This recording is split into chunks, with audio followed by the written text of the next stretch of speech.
Paddington's New Room by Michael Bond. One morning, Paddington came downstairs and found, to his surprise, that everyone else had finished breakfast. "We have to go out this morning," explained Mrs. Brown, "but we've left you plenty so you won't go hungry." "I hope that bear will be all right," said Mrs. Bird, the Browns' housekeeper, as they made their way down Windsor Gardens. "I don't like leaving him on his own for too long." "I expect he'll find something to do," said Jonathan. "He usually does."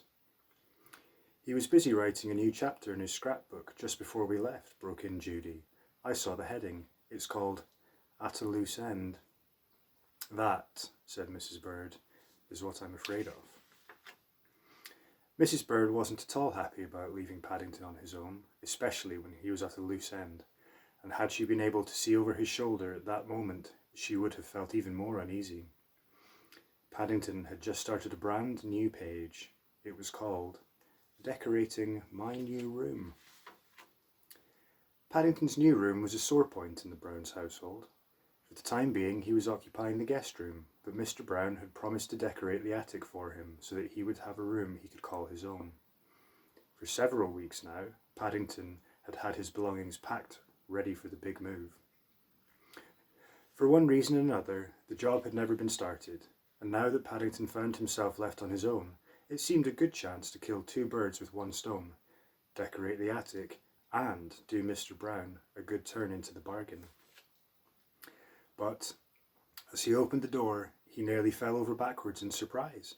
He'd never seen so many bits and pieces before. In fact, it was a job to know where to start, and he quite saw why Mr. Brown had kept putting it off.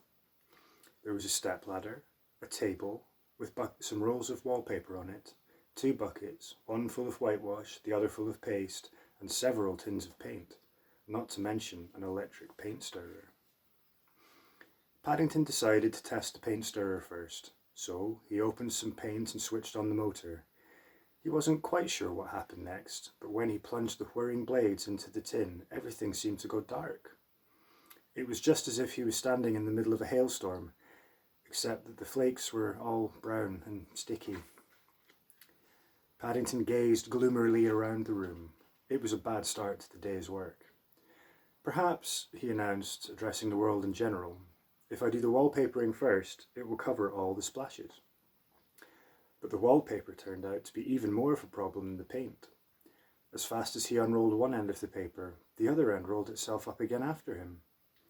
And when he tried going the other end, it was just as bad. So in the end, he decided to start in the middle and work his way outwards with the paste. At long last, the first piece of paper was ready. But by that time, it was so heavy with paste, it suddenly fell to the floor, and he found himself left with two very small pieces in his paws. Heaving a deep sigh, Paddington pressed them into place, and then climbed back down again in order to survey his handiwork. It wasn't very much, but at least it was a start. And, with the help of a broom, he managed to carry on with the rest of the wall. It was later that morning, while he was having a much-needed rest, that Paddington suddenly caught sight of the ceiling.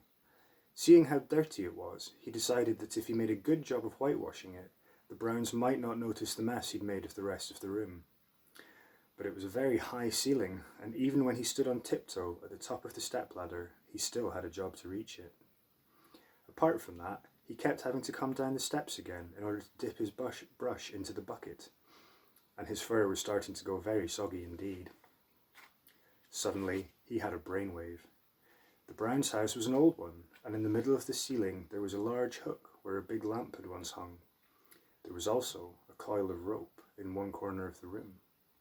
Paddington decided to put two and two together. He tied one end of the rope to the handle of the bucket of whitewash.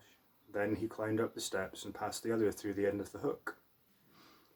It was hard work, because the whitewash was very heavy, but at long last, the bucket drew level with the top of the steps. And then, as he took one paw away in order to mop his brow, a strange feeling gradually came over him, rather as if he were floating in the air.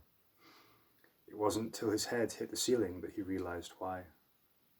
Everything seemed to happen at once. Before he had time to grab the hook, let alone call out for help, the bucket landed on the floor, and all the whitewash started to run out. As the bucket became lighter, Paddington felt himself falling. Halfway down, he passed the bucket on its way up again. A moment later, he landed with a bump in the middle of a sea of whitewash. Even then, his troubles weren't over, for as he tried to stand, he let go of the rope, and everything went dark again. But there was worse to come, much worse. When he'd entered the room, he'd come through a door. He distinctly remembered it. Now, it was no longer there. Paddington pulled the bucket down over his head again. He felt much safer inside it. And then the mystery was solved. Only a bear like Paddington, said Mr. Brown, could paper himself up inside a room. I think, said Judy, taking hold of Paddington's paw, you need a hot bath. If you don't, said Jonathan, all that whitewash and paint will set hard. And I think, said Mrs. Brown, we need to get a real decorator in to clear up this mess. Hear, hear, said Mrs. Bird. Mr. Brown didn't say what he thought. Paddington went to bed early that night. He had a feeling he was in disgrace. But to his surprise, while he was having his cocoa, first Mrs. Brown and then Mr. Brown came in to say good night, and they each gave him some extra bun money. Mrs. Bird explained why as she tucked him in for the night. Mrs. Brown gave you some extra money because she's getting the room done properly at long last, she said, and Mr. Brown gave you some because he really didn't want to do it himself in the first place. Perhaps, said Paddington, hopefully, I could decorate your kitchen for you tomorrow, Mrs. Bird. Mrs. Bird gave a shudder. No, thank you, she said firmly. And before Paddington had time to say any more, she gave him some bun money as well, just to make sure he didn't. The end.